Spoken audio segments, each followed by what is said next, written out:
ਸਾਰੇ ਭੈਣ ਭਰਾਵਾਂ ਨੂੰ ਜੈ ਮਸੀਹ ਦੀ। ਅੱਜ ਦਾ ਵਚਨ ਕਰਨ ਤੋਂ ਪਹਿਲਾਂ ਅਸੀਂ ਪ੍ਰਾਰਥਨਾ ਵਿੱਚ ਜਾਵਾਂਗੇ। ਦਿਆਲੂ ਪ੍ਰਭੂ, ਅਸੀਂ ਤੇਰਾ ਧੰਨਵਾਦ, ਤੇਰੀ ਮਹਿਮਾ, ਤੇਰੀ ਵਡਿਆਈ, ਤੇਰੀ ਉਸਤਤ ਕਰਦੇ ਹਾਂ। ਤੂੰ ਰਾਜਿਆਂ ਦਾ ਰਾਜਾ ਹੈ, ਪ੍ਰਭੂਆਂ ਦਾ ਪ੍ਰਭੂ, ਸਰਬ ਸ਼ਕਤੀਮਾਨ, ਸਰਬ ਵਿਆਪੀ, ਸਰਵਗਿਆ ਪਰਮੇਸ਼ਰ ਹੈ। ਤੂੰ ਸਾਨੂੰ ਕਦੇ ਛੱਡਦਾ ਨਹੀਂ, ਕਦੇ ਤਿਆਗਦਾ ਨਹੀਂ, ਹਮੇਸ਼ਾ ਸਾਡੇ ਨਾਲ ਵਫਾਦਾਰ ਰਹਿੰਦਾ ਹੈ। ਅੱਜ ਦੇ ਵਚਨ ਦੇ ਵਿੱਚ ਵੀ ਸਾਨੂੰ ਆਪ ਦੀ ਭਰਪੂਰੀ ਦੇ, ਜਿਸ ਦੇ ਨਾਲ ਅਸੀਂ ਤੇਰੇ ਵਚਨ ਦੀ ਭਰਪੂਰੀ ਦੇ ਨਾਲ ਆਪਣੇ ਆਤਮਾ ਦੀ ਤ੍ਰਿਪਤੀ ਨੂੰ ਪ੍ਰਾਪਤ ਕਰਦੇ ਹੋਏ ਤੇਰੇ ਸਵਰਗ ਰਾਜ ਵਿੱਚ ਵਧਦੇ ਜਾਈਏ। ਅਜਿਹਾ ਹੋਣ ਦੇ ਲਈ ਮਦਦ ਕਰ। ਤੇਰੇ ਵਚਨ ਸੁਣਨ ਵਾਲੇ ਅਤੇ ਬੋਲਣ ਵਾਲਿਆਂ ਦੋਨਾਂ ਨੂੰ ਤੌਫੀਕ ਦੇ, ਬੁੱਧ ਦੇ, ਤਾਂ ਕਿ ਅਸੀਂ ਤੇਰੇ ਵਚਨ ਨੂੰ ਸਮਝਦੇ ਹੋਇਆਂ ਤੇਰੀ ਜਿਉਂਦੀ ਆਸ ਵਿੱਚ ਪਰਮੇਸ਼ਰ ਪਿਤਾ ਤੇਰੇ ਵਚਨ ਦੇ ਨਾਲ ਵਧਦੇ ਜਾਈਏ। ਤੇਰਾ ਹੀ ਨਾਮ ਉੱਚਾ ਹੋਵੇ। ਸਭੋ ਕੁਝ ਤੇਰੇ ਹੱਥਾਂ ਵਿੱਚ ਸੌਂਪਦੇ ਹੋਏ ਬੇਨਤੀ ਮਸੀਹ ਯਿਸੂ ਦੇ ਪਵਿੱਤਰ ਤੇ ਸਮਰਥੀ ਨਾਮ ਵਿੱਚ ਮੰਗਦੇ ਹਾਂ, ਆਮੀਨ। ਪਿਆਰੇ ਅਜ਼ੀਜ਼, ਅੱਜ ਦਾ ਜੋ ਵਚਨ ਹੈ ਉਹ ਮੈਂ ਫਿਲਿੱਪੀਆਂ 4 ਅਧਿਆਏ ਉਸ ਦੀ 18-19 ਆਇਤ ਤੋਂ ਮੈਂ ਲਿਆ ਹੈ। ਉਸ ਨੂੰ ਮੈਂ ਆਪ ਦੇ ਨਾਲ ਪੜ੍ਹ ਰਿਹਾ ਹਾਂ। ਫਿਲਿੱਪੀਆਂ 4 ਅਧਿਆਏ ਉਸ ਦੀ 18 ਅਤੇ 19 ਆਇਤ। ਇੱਥੇ ਲਿਖਿਆ ਹੈ, ਅਤੇ ਮੈਨੂੰ ਸਭੋ ਕੁਝ ਮਿਲ ਗਿਆ ਹੈ, ਸਗੋਂ ਵਾਧੂ ਹੈ। ਮੈਂ ਭਰਪੂਰ ਹਾਂ, ਕਿਉਂ ਜੋ ਮੈਨੂੰ ਤੁਹਾਡੇ ਭੇਜੇ ਹੋਏ ਪਦਾਰਥ ਇਫਰੋਦਿਤੁਸ ਦੇ ਹੱਥੋਂ ਮਿਲੇ, ਜੋ ਧੂਪ ਦੀ ਸੁਗੰਧ ਨੂੰ ਪਾਉਂਦਾ ਹੈ, ਜੋ ਪਰਮੇਸ਼ਰ ਨੂੰ ਪਾਉਂਦਾ ਹੈ। ਅਤੇ ਮੇਰਾ ਪਰਮੇਸ਼ਵਰ ਤੇਜ ਦੇ ਵਿੱਚ ਆਪਣੇ ਧਨ ਦੇ ਅਨੁਸਾਰ ਤੁਹਾਡੀ ਹਰੇਕ ਥੋੜ ਨੂੰ ਮਸੀਹ ਯਿਸੂ ਵਿੱਚ ਸੰਪੂਰਨ ਕਰੇਗਾ। ਇਸ ਦਾ ਜੋ ਵਿਸ਼ਾ ਲਿਆ ਹੈ, ਪਰਮੇਸ਼ਵਰ ਸਾਡੀ ਹਰ ਇੱਕ ਥੋੜ ਨੂੰ ਮਸੀਹ ਯਿਸੂ ਦੇ ਵਿੱਚ ਪੂਰਾ ਕਰੇਗਾ। ਪਰਮੇਸ਼ਵਰ ਸਾਡੀ ਹਰ ਇੱਕ ਥੋੜ ਨੂੰ ਮਸੀਹ ਯਿਸੂ ਵਿੱਚ ਪੂਰਾ ਕਰੇਗਾ। ਜਦੋਂ ਮੈਂ ਇਸ ਵਚਨ ਨੂੰ ਪੜ੍ਹ ਰਿਹਾ ਸਾਂ ਤਾਂ ਇਸ ਵਚਨ ਦੇ ਵਿੱਚੋਂ ਬਹੁਤ ਸਾਰੀਆਂ ਗੱਲਾਂ ਜਿਹੜੀਆਂ ਹੈ ਸਾਨੂੰ ਮਿਲਦੀਆਂ ਹੈ। ਪਹਿਲੀ ਗੱਲ ਤਾਂ ਇਹ ਹੈ ਕਿ ਫਿਲਿੱਪੀਆਂ ਦੀ ਪੁਸਤਕ ਜਿਹੜੀ ਹੈ ਪੌਲਸ ਰਸੂਲ ਦੇ ਰਾਹੀਂ ਲਿਖੀ ਗਈ, ਔਰ ਇਹ ਜੋ ਪੁਸਤਕ ਹੈ ਜੇਲ੍ਹ ਦੇ ਵਿੱਚੋਂ ਪੌਲਸ ਰਸੂਲ ਫਿਲਿੱਪੀਆਂ ਦੀ ਕਲੀਸਿਆ ਨੂੰ ਲਿਖ ਰਿਹਾ ਹੈ। ਔਰ ਫਿਲਿੱਪੀਆਂ ਦੀ ਕਲੀਸਿਆ ਨੂੰ ਉਹ ਜਦੋਂ ਇਹ ਲਿਖ ਰਿਹਾ ਹੈ ਤਾਂ ਉਹ ਆਨੰਦ ਦੀ ਗੱਲ ਜੋ ਪਰਮੇਸ਼ਰ ਦੇ ਵਚਨ ਦੇ ਨਾਲ ਹੈ ਉਸ ਨੂੰ ਫਿਲਿੱਪੀਆਂ ਦੇ ਵਿਸ਼ਵਾਸੀਆਂ ਨੂੰ ਕਰ ਰਿਹਾ ਹੈ। ਇਸ ਵਿੱਚ ਸਭ ਤੋਂ ਵੱਡੀ ਗੱਲ ਸਾਨੂੰ ਇਹ ਪਤਾ ਲੱਗਦੀ ਹੈ ਕਿ ਪੌਲਸ ਭਾਵੇਂ ਕਿਹੋ ਜਿਹੀਆਂ ਪਰਿਸਥਿਤੀਆਂ ਦੇ ਵਿੱਚ ਵੀ ਸੀ, ਉਹ ਪਰਮੇਸ਼ਰ ਦੇ ਵਿੱਚ ਡਾਢਾ ਆਨੰਦ ਸੀ। ਅਸੀਂ ਅਗਰ ਪੌਲਸ ਦੀ ਜੀਵਨੀ ਦੇ ਬਾਰੇ ਵੇਖੀਏ, ਚਾਹੇ ਉਹ ਕਿਹੋ ਜਿਹੇ ਵੀ ਭੈਜਲਾਂ, ਦੁੱਖਾਂ ਅਤੇ ਸੰਕਟਾਂ ਅਤੇ ਕਲੇਸ਼ਾਂ ਦੇ ਵਿੱਚ ਹੋ ਕੇ ਵੀ ਲੰਘਿਆ, ਉੱਥੇ ਉਹ ਆਨੰਦ ਦੇ ਨਾਲ ਪਰਮੇਸ਼ਰ ਦੀ ਮਹਿਮਾ, ਵਡਿਆਈ ਅਤੇ ਬੰਦਗੀ ਕਰਦਾ ਹੋਇਆ ਪਾਇਆ ਗਿਆ। ਇੱਥੇ ਵੀ ਜਦੋਂ ਪੌਲਸ ਜੇਲ੍ਹ ਦੇ ਵਿੱਚ ਹੈ ਤਾਂ ਜੇਲ੍ਹ ਦੇ ਵਿੱਚ ਆਪਣੇ ਉਹਨਾਂ ਤਜਰਬਿਆਂ ਨੂੰ, ਜਿਹੜੇ ਕਿ ਉਹ ਆਪਣਾ ਕਸ਼ਟ ਦੇ ਵਿੱਚ ਸੀ, ਦੁੱਖ ਦੇ ਵਿੱਚ ਸੀ, ਉਸ ਨੂੰ ਆਨੰਦ ਦੇ ਨਾਲ ਆਪਣੇ ਲੋਕਾਂ ਨੂੰ ਪ੍ਰਗਟ ਕਰ ਰਿਹਾ ਅਤੇ ਉਹਨਾਂ ਨੂੰ ਦੱਸ ਰਿਹਾ ਹੈ। ਜਦੋਂ ਅਸੀਂ 18 ਆਇਤ ਨੂੰ ਇੱਥੇ ਪੜ੍ਹ ਰਹੇ ਸਾਂ ਕਿ ਅਤੇ ਮੈਨੂੰ ਸਭੋ ਕੁਝ ਮਿਲ ਗਿਆ ਹੈ, ਸਗੋਂ ਵਾਧੂ ਹੈ। ਪੌਲਸ ਦਾ ਕਹਿਣ ਦਾ ਮਤਲਬ ਕੀ ਸੀ? ਪੌਲਸ ਇਸ ਦੇ ਬਾਰੇ ਕਹਿਣਾ ਕੀ ਚਾਹੁੰਦਾ ਸੀ? ਇਹ 20ਵੀਂ ਸਦੀ ਦੇ ਇਸ ਵਪਾਰਕਵਾਦ ਦੇ ਯੁੱਗ ਵਿੱਚ ਇੱਕ ਪ੍ਰਭੂ ਦੇ ਦਾਸ ਤੋਂ ਇਹ ਸੁਣਨਾ ਅਜੀਬ ਲੱਗਦਾ ਹੈ।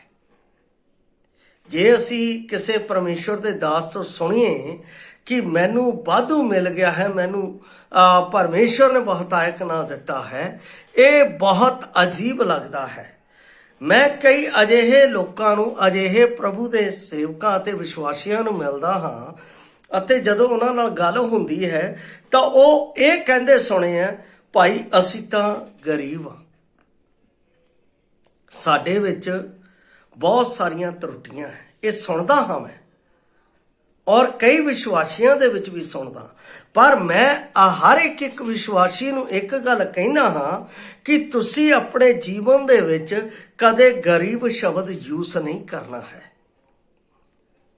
ਕਿਉਂਕਿ ਬਾਈਬਲ ਦੇ ਵਿੱਚ ਲਿਖਿਆ ਹੈ, ਜਦੋਂ ਅਸੀਂ ਪਹਿਲਾ ਕੁਰਿੰਥੀਆਂ ਉਸ ਦਾ 8 ਅਧਿਆਏ ਪੜ੍ਹਦੇ ਹਾਂ, ਉਸ ਦੇ ਵਿੱਚ ਲਿਖਿਆ ਹੈ ਕਿ ਪ੍ਰਭੂ ਯਿਸੂ ਮਸੀਹ ਮੈਨੂੰ ਧਨੀ ਬਣਾਉਣ ਦੇ ਲਈ, ਮੈਨੂੰ ਗਰੀਬੀ ਤੋਂ ਅਮੀਰੀ ਦੇ ਵਿੱਚ ਲਿਜਾਣ ਦੇ ਲਈ ਉਹ स्वयं ਖੁਦ ਕੰਗਾਲ ਹੋ ਗਿਆ। ਬੜੀ ਅਦਭੁਤ ਗੱਲ ਹੈ। ਪਰ ਕਈ ਲੋਕਾਂ ਨੂੰ ਮੈਂ ਇਸ ਤਰ੍ਹਾਂ ਕਹਿੰਦੇ ਸੁਣਦਾ ਹਾਂ ਅਤੇ ਇਸ ਤਰ੍ਹਾਂ ਦੀਆਂ ਗੱਲਾਂ ਉਹਨਾਂ ਦੇ ਜੀਵਨ ਦੇ ਵਿੱਚ ਵੇਖਦਾ ਹਾਂ, ਔਰ ਇਹ ਗੱਲ ਬੜੀ ਅਦਭੁਤ ਹੈ ਅਤੇ ਇੱਕ ਪ੍ਰਭੂ ਦੇ ਦਾਸ ਤੋਂ ਸੁਣਨਾ ਅਜੀਬ ਲੱਗਦਾ ਹੈ, ਜਿਹੜਾ ਕਿ ਧਨ ਨੂੰ ਨਹੀਂ ਮੰਗ ਰਿਹਾ ਹੈ, ਪਰ ਜਿਹੜਾ ਕਿ ਇਸ ਦੇ ਵਿਪਰੀਤ ਕਾਫੀ ਹੋਣ ਨੂੰ ਸਵੀਕਾਰ ਕਰ ਰਿਹਾ। ਬਹੁਤ ਹੈ, ਥੋੜਾ ਨਹੀਂ, ਬਹੁਤਾਇਕ ਨਾਲ ਹੈ। ਵਰਤਮਾਨ ਦਿਨ ਦੀਆਂ ਅਨੇਕ ਧਨ ਮੰਗਣ ਦੀਆਂ ਮਹਿਮਾ ਪਰਮੇਸ਼ਰ ਦੀ ਨਜ਼ਰ ਵਿੱਚ ਇੱਕ ਘਿਣਾ ਅਤੇ ਮਸੀਹ ਦੇ ਨਾਮ ਦੇ ਲਈ ਨਿੰਦਾ ਦਾ ਕਾਰਨ ਹੈ। ਕਈ ਲੋਕ ਡਿਮਾਂਡਾਂ ਹੀ ਕਰਦੇ ਰਹਿੰਦੇ ਆ, ਉਹ ਆਪਣੀ ਡਿਮਾਂਡ ਕਰਦੇ ਆ, ਪ੍ਰਭੂ ਦੇ ਰਾਜ ਦੀ ਜਾਂ ਪ੍ਰਭੂ ਦੇ ਵਚਨ ਦੀ ਕੋਈ ਡਿਮਾਂਡ ਆਪਣੇ ਜੀਵਨ ਦੇ ਵਿੱਚ ਨਹੀਂ ਕਰਦੇ। ਉਹਨਾਂ ਦੇ ਲਈ ਪ੍ਰਭੂ ਦੇ ਵਚਨ ਦਾ ਕੋਈ ਮਹੱਤਵ ਨਹੀਂ। ਉਹਨਾਂ ਦੇ ਲਈ ਬਾਈਬਲ ਦੇ ਵਿੱਚ ਜਿਵੇਂ ਤਮੋਥੀਅਸ ਦੇ ਵਿੱਚ ਲਿਖਿਆ, ਉਹਨਾਂ ਦਾ ਢਿੱਡ ਪਰਮੇਸ਼ਵਰ ਹੈ। ਉਹ ਹਮੇਸ਼ਾ ਹੀ ਮੰਗਦੇ ਨਜ਼ਰ ਆਉਂਦੇ ਆ, ਹਮੇਸ਼ਾ ਹੀ ਇਹ ਗੱਲ ਕਰਦੇ ਨਜ਼ਰ। ਕਦੇ ਉਹਨਾਂ ਨੇ ਪਰਮੇਸ਼ਵਰ ਦੇ ਰਾਜ ਦੀ ਗੱਲ ਨਹੀਂ ਕੀਤੀ, ਖੁਸ਼ਖਬਰੀ ਦੀ ਗੱਲ ਨਹੀਂ ਕੀਤੀ, ਨਾ ਕਦੇ ਪਰਮੇਸ਼ਵਰ ਦੇ ਰਾਜ ਦੀਆਂ ਗੱਲਾਂ ਕੀਤੀਆਂ ਕਿ ਅਸੀਂ ਪ੍ਰਭੂ ਦੇ ਲਈ ਆਹ ਕਰਨਾ, ਅਸੀਂ ਪ੍ਰਭੂ ਦੇ ਲਈ ਆਹ ਕਰਨਾ ਚਾਹੁੰਦੇ, ਸਾਡੇ ਪ੍ਰਭੂ ਦੇ ਲਈ ਆਹ ਚੀਜ਼ ਹੋਣੀ ਚਾਹੀਦੀ। ਇਹ ਗੱਲਾਂ ਨਹੀਂ ਸੁਣਦੇ ਅਸੀਂ ਸੁਣਦੇ ਕੀ ਹਾਂ? ਸਾਡਾ ਕਹਿਣਾ ਕੀ ਹੁੰਦਾ ਹੈ? ਅਸੀਂ ਉਹ ਚੀਜ਼ ਨਹੀਂ ਦੇਖਦੇ ਹਾਂ। ਇਸ ਦੇ ਵਿਪਰੀਤ ਮੈਂ ਇੱਕ ਪਰਮੇਸ਼ਵਰ ਦਾ ਦਾਸ ਹਡਸਨ ਟੇਲਰ ਨੇ ਇੱਕ ਵਾਰ ਆਖਿਆ, ਪਰਮੇਸ਼ਵਰ ਦਾ ਕੰਮ ਪਰਮੇਸ਼ਵਰ ਦੇ ਢੰਗ ਵਿੱਚ ਕੀਤਾ ਗਿਆ, ਕਦੇ ਵੀ ਪਰਮੇਸ਼ਵਰ ਦੇ ਸਰੋਤਾਂ ਦੀ ਕਮੀ ਨਹੀਂ ਰੱਖਦਾ। ਬੜੀ ਅਦਭੁਤ ਗੱਲ ਹੈ। ਜਦੋਂ ਮੈਂ ਆਪਣੀ ਗੱਲ ਕਰਦਾ, ਜਦੋਂ ਅਸੀਂ ਇਹਨਾਂ ਦਿਨਾਂ ਦੇ ਵਿੱਚ ਪਰਮੇਸ਼ਵਰ ਦੇ ਘਰ ਦੇ ਲਈ ਅਸੀਂ ਇਸ ਜਗ੍ਹਾ ਨੂੰ ਲੈ ਰਹੇ ਹਾਂ ਜਿੱਥੇ ਅਸੀਂ ਹੁਣ ਮੌਜੂਦ ਪਾਏ ਗਏ ਹਾਂ, ਜਿਹੜੇ ਪ੍ਰਭੂ ਦੇ ਘਰ ਦੇ ਲਈ, ਤਾਂ ਉਸ ਦੇ ਲਈ ਮੈਨੂੰ ਬਹੁਤ ਸਾਰੇ ਭਾਈਆਂ ਨੇ ਕਿਹਾ ਕਿ ਭਾਈ ਆਪਣਾ ਬੈਂਕ ਦੇ ਵਿੱਚੋਂ ਲੋਨ ਲੈ ਲਓ। ਉਹ ਸਾਡੇ ਇੱਕ ਭਾਈ ਨੇ ਫਾਈਲ ਤੱਕ ਵੀ ਬਣਾਤੀ ਔਰ ਬੈਂਕਾਂ ਦੇ ਵਿੱਚ ਜਾ ਕੇ ਗੱਲ ਵੀ ਕੀਤੀ, ਪਰ ਉਸ ਤਰੀਕੇ ਦੇ ਨਾਲ, ਜਿਸ ਤਰੀਕੇ ਦੇ ਨਾਲ ਸਾਨੂੰ ਪੈਸਾ ਚਾਹੀਦਾ ਸੀ, ਔਰ ਇਹ ਪਲਾਟ ਘੱਟੋ ਘੱਟ ਸਾਡੇ ਆਪਣਾ ਜੋ ਬਜ਼ੁਰਗ ਸੀ ਉਹਨਾਂ ਨੇ 20 ਲੱਖ ਦੀ ਕੀਮਤ ਪਾਈ ਹੋਈ ਸੀ, ਜਿਹੜੀ ਕਿ ਸਾਡੇ ਲਈ ਅਣਹੋਣੀ ਸੀ। ਔਰ ਸਾਡੀ ਕਲੀਸਿਆ ਦੇ ਲੋਕ ਇੰਨੇ ਜ਼ਿਆਦਾ ਬਿਹਤਰ ਜਾਂ ਇੰਨੇ ਜ਼ਿਆਦਾ ਚੰਗੇ ਨਹੀਂ ਸੀ ਕਿ ਉਹ ਇਸ ਜ਼ਮੀਨ ਨੂੰ ਇਸ ਤਰੀਕੇ ਨਾਲ ਖਰੀਦ ਸਕਦੇ। ਪਰ ਪਰਮੇਸ਼ਵਰ ਨੇ ਉਹਨਾਂ ਦੇ ਰਾਹੀਂ, ਉਸ ਪ੍ਰਾਰਥਨਾ ਦੇ ਮਾਧਿਅਮ ਦੇ ਵਿੱਚ ਇੰਨਾ ਵੱਡਾ ਕੰਮ ਕੀਤਾ, ਮੈਂ ਦੱਸ ਨਹੀਂ ਸਕਦਾ। ਜਦੋਂ ਇਹ ਗੱਲ ਹੋ ਰਹੀ ਸੀ ਤਾਂ ਮੈਂ ਪਰਮੇਸ਼ਵਰ ਦੇ ਅੱਗੇ ਪ੍ਰਾਰਥਨਾ ਕੀਤੀ, ਪਰਮੇਸ਼ਵਰ ਇਹ ਕਾਰਜ ਤੇਰਾ ਹੈ, ਕੰਮ ਤੇਰਾ ਹੈ, ਤੂੰ ਹੀ ਪੂਰਾ ਕਰ ਸਕਦਾ ਹੈ, ਮੈਨੂੰ ਤੇਰੇ ਤੇ ਭਰੋਸਾ ਹੈ।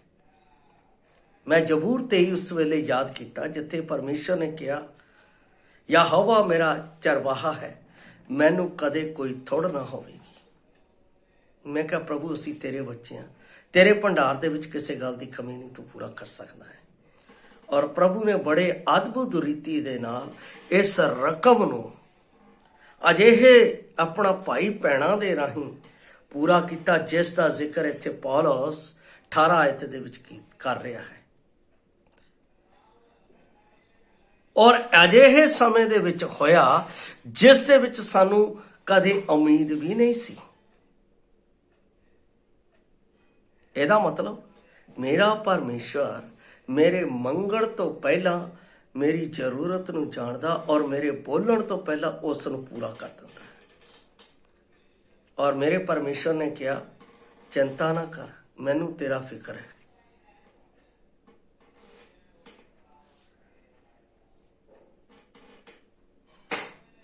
और असी देखते हैं समस्या अज ये है कि असी परमेश्वर दे काम करन अते परमेश्वर दे कामां विचकार फर्क नूं समझण विच असफल हो गए हैं। असी कई बार ਜਿਹੜੇ ਬਾਹਰੀ ਕੰਮ ਹੈ ਉਹਨੂੰ ਵੀ ਪਰਮੇਸ਼ਵਰ ਦੇ ਕੰਮ ਦੇ ਵਿੱਚ ਮਿਲਾ ਦਿੰਦੇ ਆ। ਉਹ ਗਲਤ ਗੱਲ ਹੈ, ਗਲਤ ਗੱਲ ਹੈ। ਪਹਿਲੀ ਸ਼ਤਾਬਦੀ ਦੇ ਵਿੱਚ ਜਦੋਂ ਕਲੀਸਿਆ ਦੇ ਵਿੱਚ ਸਭ ਕੁਝ ਸਾਂਝਾ ਸੀ, ਉਹ ਸਾਰੇ ਜਿੰਨੇ ਵੀ ਜਿੱਦਾਂ ਜਿੱਦਾਂ ਹੁੰਦਾ ਸੀ ਉਹ ਪੂਰਾ ਕਰਦੇ ਸੀ ਅਤੇ ਪਰਮੇਸ਼ਵਰ ਉਹਨਾਂ ਨੂੰ ਦਿਨੋਂ ਦਿਨ ਕਲੀਸਿਆ ਦੇ ਵਿੱਚ ਵਧਾਉਂਦਾ ਜਾ ਰਿਹਾ ਸੀ ਅਤੇ ਕਲੀਸਿਆ ਵੱਧਦੀ ਜਾ ਰਹੀ ਸੀ ਅਤੇ ਹਰ ਇੱਕ ਦੀ ਜ਼ਰੂਰਤ ਅਤੇ ਥੁੜ ਪੂਰੀ ਹੋ ਰਹੀ ਸੀ। ਪਰ ਉਸ ਜਗ੍ਹਾ ਦੇ ਉੱਤੇ ਇੱਕ ਵਿਅਕਤੀ ਨੇ ਪ੍ਰਾਪਰਟੀ ਵੇਚੀ। ਹੰਨਾ ਅਤੇ ਸਫੀਰਾ ਦੀ ਗੱਲ ਕਰ ਰਿਹਾ ਮੈਂ। ਉਹਨਾਂ ਨੇ ਪ੍ਰਾਪਰਟੀ ਵੇਚੀ ਅਤੇ ਆ ਕੇ ਪਰਮੇਸ਼ਵਰ ਦੇ ਦਾਸ ਰਸੂਲਾਂ ਦੇ ਅੱਗੇ ਉਹਨੇ ਰੱਖ ਦਿੱਤਾ। ਆ ਸਾਨੂੰ ਉਸਨੇ ਪੂਰਾ ਨਹੀਂ ਦੱਸਿਆ, पर पतरस ने उत्थे एक गल कही, हन्ना तेरे मन दे विच शैतान ने गल क्यों पाई है?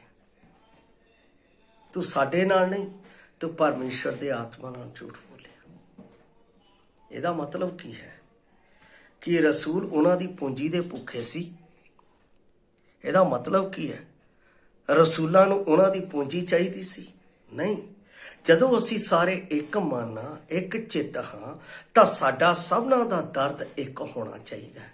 ਉਹਦੇ ਵਿੱਚ ਫਰਕ ਨਹੀਂ ਹੋਣਾ ਚਾਹੀਦਾ। ਜੋ ਮੇਰੇ ਕੋਲ ਹੋ ਸਕਦਾ ਮੈਂ ਕਰਾਂ। ਕਿਹਦੇ ਲਈ? ਪ੍ਰਭੂ ਦੇ ਲਈ, ਕਿਸੇ ਮਨੁੱਖ ਦੇ ਲਈ ਨਹੀਂ।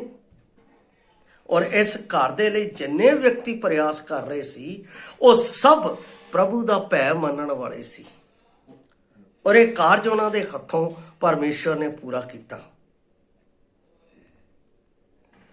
इस तरह मसीही सेवावां दे विच रुखे होना संभव है, ਜਿਹੜੀਆਂ कि बिल्कुल भी परमेश्वर की इच्छा नहीं हो सकती है।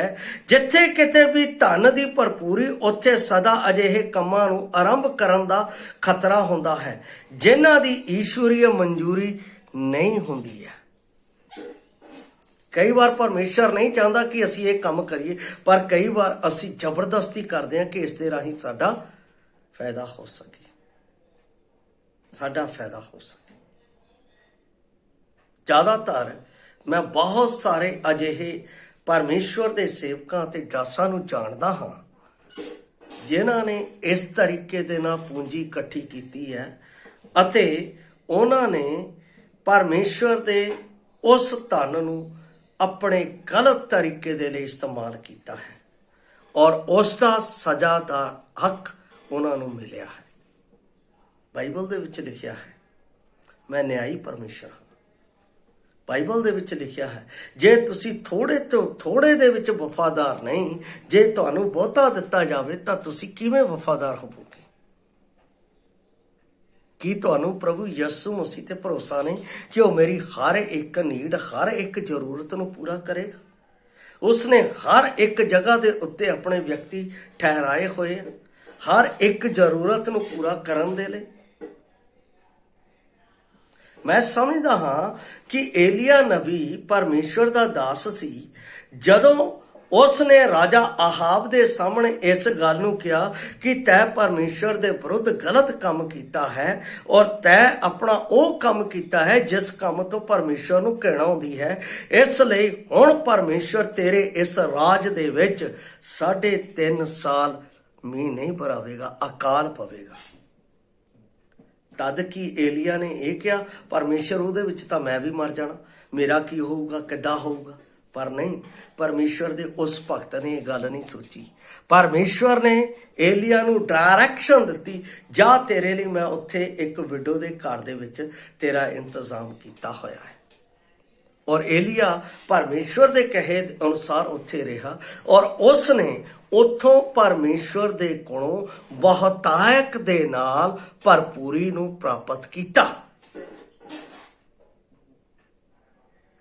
ਪੌਲਸ ਰਸੂਲ ਦੇ ਲਈ ਵੀ ਇਸੇ ਤਰ੍ਹਾਂ ਪਰਮੇਸ਼ਵਰ ਨੇ ਇੰਤਜ਼ਾਮ ਕੀਤਾ। ਕਿਹਦੇ ਤੋਂ? ਮਕਦੂਨੀਆ ਦੀ ਕਲੀਸਿਆ ਤੋਂ, ਜਿਹੜੀ ਗਰੀਬ ਸੀ। ਔਰ ਇਸ ਕਰਕੇ ਬਾਈਬਲ ਦੇ ਵਿੱਚ ਪੌਲਸ ਰਸੂਲ ਬਾਰ-ਬਾਰ ਕਹਿੰਦਾ ਹੈ ਕਿ ਕਈ ਵਾਰ ਮੇਰੇ ਲਈ ਮਕਦੂਨੀਆ ਦੇ ਵਿੱਚ ਥੈਸਲੋਨਿਕ ਦੇ ਲੋਕਾਂ ਨੇ ਕਿਸ ਤਰ੍ਹਾਂ ਮੇਰੇ ਲਈ ਕੁਝ ਘੱਲ ਦਿੱਤਾ। ਇਹ ਗੱਲ 16 ਆਇਤ ਦੇ ਵਿੱਚ ਲਿਖੀ ਹੈ। ਕਹਿੰਦਾ ਹੈ, ਕਿਉਂ ਜੋ ਥੈਸਲੋਨੀਕ ਵਿੱਚ ਤੁਸਾਂ ਮੇਰੀ ਲੋੜ ਨੂੰ ਪੂਰਾ ਕਰਨ ਲਈ ਇੱਕ ਵਾਰ ਨਹੀਂ ਸਗੋਂ ਕਈ ਵਾਰ ਘੱਲ ਦਿੱਤਾ। ਕਿੱਥੋਂ? ਥੈਸਲੋਨਿਕ ਦੇ ਲੋਕਾਂ ਨੇ, ਥੈਸਲੋਨਿਕ ਦੇ ਵਿੱਚ ਜਦੋਂ ਪੌਲਸ ਰਸੂਲ ਕੰਮ ਕਰ ਰਿਹਾ ਸੀ ਔਰ ਥੈਸਲੋਨਿਕ ਦੀ ਕਲੀਸਿਆ ਗਰੀਬ ਕਲੀਸਿਆ ਸੀ, ਉਸ ਸਮੇਂ ਮਕਦੂਨੀਆ ਦੀ ਕਲੀਸਿਆ ਨੇ ਕਈ ਵਾਰ ਪੌਲਸ ਦੀ ਅਤੇ ਉੱਥੇ ਦੇ ਲੋਕਾਂ ਦੀ ਹੈਲਪ ਕੀਤੀ। ਪੌਲਸ ਕਿਉਂ ਇਹ ਗੱਲਾਂ ਕਹਿ ਰਿਹਾ? ਕਾਹਤੇ ਕਹਿ ਰਿਹਾ? ਕਿਉਂਕਿ ਉਹ ਦੱਸ ਰਿਹਾ ਕਿ ਕਈ ਵਾਰ ਪਰਮੇਸ਼ਵਰ ਸਾਡੀ ਜ਼ਰੂਰਤ ਨੂੰ ਆਪਣੇ ਪੁੱਤਰ ਮਸੀਹ ਯਸੂ ਦੇ ਰਾਹੀਂ ਆਪਣੇ ਹੀ ਲੋਕਾਂ ਤੋਂ ਪੂਰਾ ਕਰਦਾ, ਉਹਨਾਂ ਦੇ ਮਨ ਦੇ ਵਿੱਚ ਪਾਉਂਦਾ ਹੈ ਕਿ ਤੁਸੀਂ ਉਹਨਾਂ ਦੀ ਮਦਦ ਕਰੋ।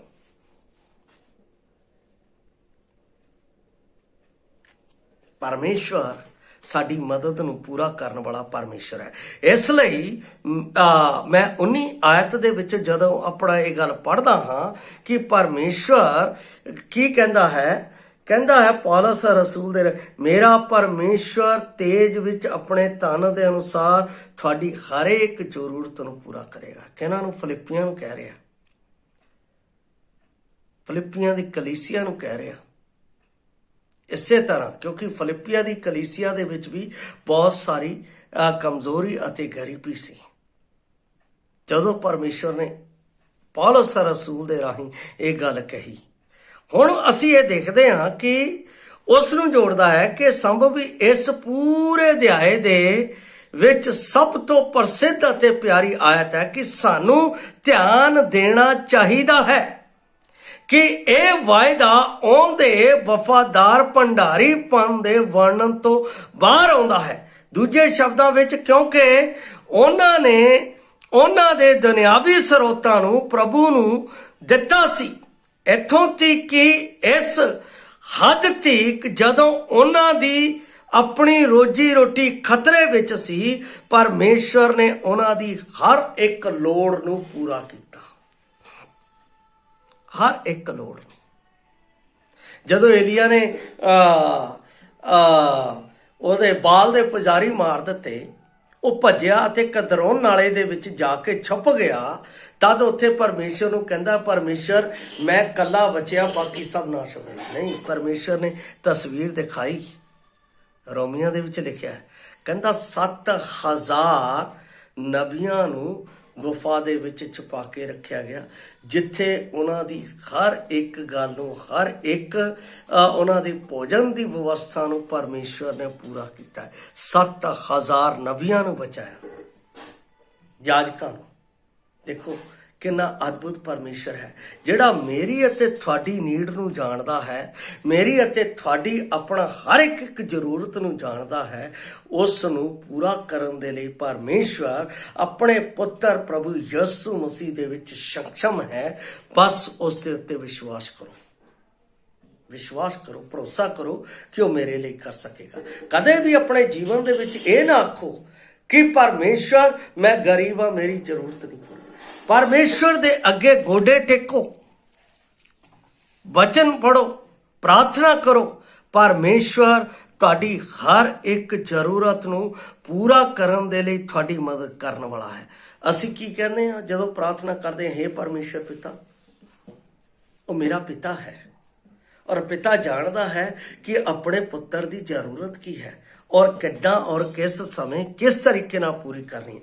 ਮੈਨੂੰ ਪਾਪ ਤੋਂ ਬਚਣ ਦੀ ਲੋੜ ਸੀ, ਮੈਨੂੰ ਪਾਪ ਤੋਂ ਛੁਟਕਾਰੇ ਦੀ ਲੋੜ ਸੀ, ਪਿਤਾ ਜਾਣਦਾ ਸੀ। ਪਿਤਾ ਨੇ ਮੈਨੂੰ ਪਾਪ ਤੋਂ ਬਚਣ ਦੇ ਲਈ, ਉਸ ਤੋਂ ਛੁਟਕਾਰਾ ਮਿਲਣ ਦੇ ਲਈ ਸਵੈਂ ਉਸਨੇ ਆਪਣੇ ਪੁੱਤਰ ਦੇ ਨਾਲ ਮੇਰਾ ਇੰਤਜ਼ਾਮ ਕੀਤਾ।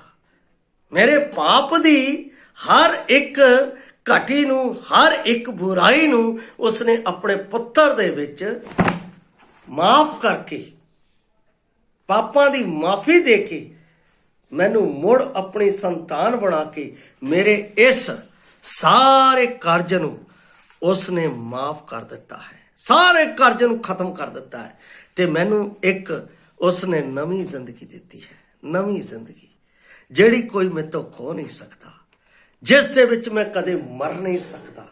मैं हमेशा हमेशा उस दे नाल रहा। प्रभु ने कहा जिथे मैं उत्थे तुसीं भी होवोगे। देखो किद्दां थोड़ पूरी की है, कमी नहीं छड्डी परमेश्वर ने। लेकिन उहदे कोल जाओ, उहदे अगे प्रार्थना करो। हनन्याह ने कित्थे जाके प्रार्थना की? परमेश्वर दे घर दे कोल जाके प्रार्थना की, और परमेश्वर ने जो उस विच कमी सी उसनूं पूरा किया। परमेश्वर पूरा करन वाला है। अब्राहम की जिंदगी च कमी आई, अब्राहम की जिंदगी दे विच कमी नूं किस ने पूरा किया? परमेश्वर ने। जिथे साडे विच साडे बैरी सानू नाश करन दे लई खड़े है, उस बैरियां तो बचाउण दे लई मदद किहने कीती? परमेश्वर ने कीती। इसलिए मेरा परमेश्वर संपूर्ण परमेश्वर है, जिहड़ा प्रभु यसु मसीह दे विच मेरी हर एक थुड़ नूं पूरा करन वाला परमेश्वर है। चाहे वो आत्मिक है, चाहे भौतिक है, चाहे मानविक है, वो हर एक जरूरत नूं पूरा करने वाला संपूर्ण परमेश्वर है। इसलिए उसने कलवरी क्रूस के उत्ते मेरे लिए कहता पूरा होया।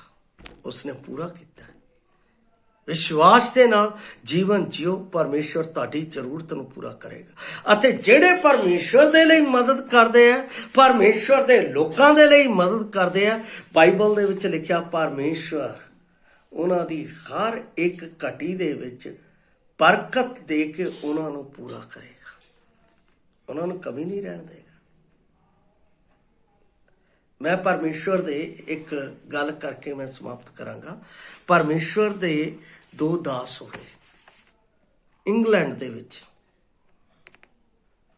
D.L. मूडी, एक स्पर्जन। स्पर्जन जिहड़ा सी ਉਹ डाक ਦਾ ਕੰਮ ਕਰਦਾ ਹੁੰਦਾ ਸੀ ਅਤੇ ਉਸਨੇ ਆਰਫਨਾਈਜ਼ ਵੀ ਚਲਾਇਆ ਹੋਇਆ ਸੀ। D.L. मूडी ਜਿਹੜੇ ਸ਼ੂਜ਼ ਮੇਕਰ ਸੀ, ਉਸਨੇ ਪ੍ਰੈਸ ਜਿਹੜੀ ਸੀ ਉਹ ਸਟਾਰਟਿੰਗ ਕੀਤੀ ਹੋਈ ਸੀ, ਔਰ ਉਸ ਦੇ ਲਈ ਉਸ ਨੂੰ ਪੇਪਰ ਦੇ ਲਈ ਪੈਸੇ ਚਾਹੀਦੇ ਸੀ। ਸਪਰਜਨ ਦੇ ਕੋਲ ਪੈਸਾ ਆਇਆ ਬੱਚਿਆਂ ਦੇ ਨੀਡ ਦੇ ਲਈ, ਜ਼ਰੂਰਤ ਦੇ ਲਈ। ਉਸ ਨੂੰ 600 ਪੌਂਡ ਉਸ ਨੂੰ ਕਿਹਾ परमेश्वर ने कि तू ये ਜਿਹੜੇ ਤੈਨੂੰ ਮਿਲੇ ਆ ਇਹ 600 ਪੌਂਡ ਤੂੰ D.L. मूडी ਨੂੰ ਦੇ ਦੇ। ਔਰ ਸਪਰਜਨ ਸੋਚਣ ਲੱਗਾ ਕਿ ਇੰਨੇ ਬੱਚੇ ਮੇਰੇ ਕੋਲ ਪਏ ਆ ਤੇ ਇਹਨਾਂ ਦੇ ਲਈ ਸਵੇਰ ਦੇ ਲਈ ਮੇਰੇ ਕੋਲ ਭੋਜਨ ਨਹੀਂ ਹੋਏਗਾ, ਮੈਂ ਕੀ ਕਰਾਂ। परमेश्वर ने ਉਹਨੂੰ ਬਾਰ-ਬਾਰ ਕਿਹਾ ਤੂੰ ਦੇ ਕੇ ਆ, ਕਿਉਂਕਿ ਉਹ ਵਚਨ ਪੜ੍ਹਦਾ ਸੀ। ਵਚਨ ਦੇ ਵਿੱਚ ਉਸ ਨੂੰ ਆ ਗਿਆ ਕਿ D.L. मूडी ਨੂੰ ਇਹ ਦੇਣਾ ਹੈ। ਉਹ ਆਪਣਾ ਗੱਲਾਂ ਕਰਦਾ ਕਰਦਾ D.L. मूडी ਨੂੰ ਦੇਣ ਦੇ ਲਈ, ਉਹ 600 ਪੌਂਡ ਦੇਣ ਦੇ ਲਈ ਤੁਰ ਪਿਆ। ਔਰ ਉਸਨੇ ਉਸ ਨੂੰ ਜਾ ਕੇ ਕਿਹਾ ਕਿ ਪਰਮੇਸ਼ਰ ਨੇ ਮੈਨੂੰ ਕਿਹਾ ਕਿ ਇਹ 600 ਪੌਂਡ ਦੀ ਲੋੜ ਤੈਨੂੰ ਹੈ, ਤੂੰ ਲੈ ਜਾ। ਉਹ ਚਲਾ ਗਿਆ। ਹੁਣ ਸਪਰਜਨ ਵਾਪਸ ਆ ਰਿਹਾ ਸੀ। ਜਦੋਂ ਵਾਪਸ ਆ ਰਿਹਾ ਸੀ ਤਾਂ ਉਹਦੇ ਰਸਤੇ ਦੇ ਵਿੱਚ ਬਰਫ਼ ਬਹੁਤ ਪਈ ਹੋਈ ਸੀ ਤੇ ਉੱਥੇ ਦੁੱਧ ਅਤੇ ਹੋਰ ਆਪਣਾ ਸਮੱਗਰੀ ਬ੍ਰੈਡ ਲੈ ਕੇ ਗੱਡੀ ਜਿਹੜੀ ਜਾ ਰਹੀ ਸੀ ਸਵੇਰ ਦੀ ਉੱਥੇ ਰੁਕ ਗਈ ਔਰ ਅੱਗੇ ਨਹੀਂ ਸੀ ਜਾ ਰਹੀ। ਤੇ ਉਹ ਆਪਣਾ ਮਾਲਕ ਜਿਹੜਾ ਸੀ ਗੱਡੀ ਦਾ ਬਾਹਰ ਨਿਕਲਿਆ, ਕਹਿੰਦਾ ਕਿ ਇੱਥੇ ਆਹ ਦੁੱਧ ਅਤੇ ਬ੍ਰੈਡ ਖਰਾਬ ਹੋ ਜਾਣੀ ਹੈ, ਗੱਡੀ ਅੱਗੇ ਜਾ ਨਹੀਂ ਸਕਦੀ, ਤੁਸੀਂ ਇਸ ਔਰਫਨਾਈਜ਼ ਦੇ ਵਿੱਚ ਇਹਨਾਂ ਨੂੰ ਆਹ ਚੀਜ਼ ਦੇ ਦਿਓ। ਇਹਦਾ ਮਤਲਬ ਪਰਮੇਸ਼ਰ ਨੇ ਉਹਦਾ ਵੀ ਇੰਤਜ਼ਾਮ ਕਰਤਾ, ਉਹਦਾ ਵੀ ਇੰਤਜ਼ਾਮ ਕਰਤਾ। ਦੂਸਰੀ ਗੱਲ ਕੀ ਹੋਈ, ਸਪਰਜਨ ਦੇ ਜੋ ਉਸਨੇ ਇੰਸ਼ੋਰੈਂਸ ਜਮ੍ਹਾਂ ਕਰਾਈ ਸੀ, ਇੰਸ਼ੋਰੈਂਸ ਦਾ ਲੈਟਰ ਉਹਦੇ ਕੋਲ ਆ ਗਿਆ। ਉਸ ਨੂੰ ਪਰਮੇਸ਼ਵਰ ਨੇ 1200 ਪੌਂਡ ਇੰਸ਼ੋਰੈਂਸ ਦੇ ਪੈਸੇ ਉਸ ਸਮੇਂ ਉਸ ਨੂੰ ਦੇ ਦਿੱਤੇ। ਮਤਲਬ ਕਿ ਪਰਮੇਸ਼ਵਰ ਨੇ ਸਪਰਜਨ ਦੇ ਲਈ ਮੰਗਣ ਤੋਂ ਵੱਧ ਕੇ ਪੂਰਾ ਕਰ ਦਿੱਤਾ। ਕਿੰਨਾ ਮਹਾਨ ਹੈ ਪਰਮੇਸ਼ਰ, ਜਿਹੜਾ ਸਾਨੂੰ ਕਦੇ ਵੀ ਅਧੂਰਾ ਨਹੀਂ ਰਹਿਣ ਦਿੰਦਾ। ਸਾਡੀ ਹਰ ਇੱਕ ਜ਼ਰੂਰਤ ਨੂੰ ਪਰਮੇਸ਼ਰ ਪੂਰਾ ਕਰਦਾ ਹੈ। ਬਸ ਅਸੀਂ ਪ੍ਰਾਰਥਨਾ ਕਰਕੇ ਉਸ ਪਰਮੇਸ਼ਰ ਦੇ ਅੱਗੇ ਵਚਨ ਪੜ੍ਹ ਕੇ ਉਸ ਦੇ ਪਿੱਛੇ ਚੱਲਦੇ ਰਹਿਣਾ ਹੈ, ਤਦ ਪਰਮੇਸ਼ਰ ਮੇਰੀ ਸਾਰੀਆਂ ਜ਼ਰੂਰਤਾਂ ਨੂੰ ਪੂਰਾ ਕਰੇਗਾ ਅਤੇ ਮੇਰੇ ਵਿਸ਼ਵਾਸ ਨੂੰ ਉਹਦੀ ਆਮਦ ਤੱਕ ਬਣੇ ਰਹਿਣ ਦੇ ਲਈ ਮੇਰੀ ਸਹਾਇਤਾ ਕਰੇਗਾ। ਪ੍ਰਭੂ ਆਪ ਨੂੰ ਇਸ ਵਚਨ ਦੇ ਨਾਲ ਆਸ਼ੀਸ਼ ਦੇਵੇ। ਜੈ ਮਸੀਹ ਦੀ।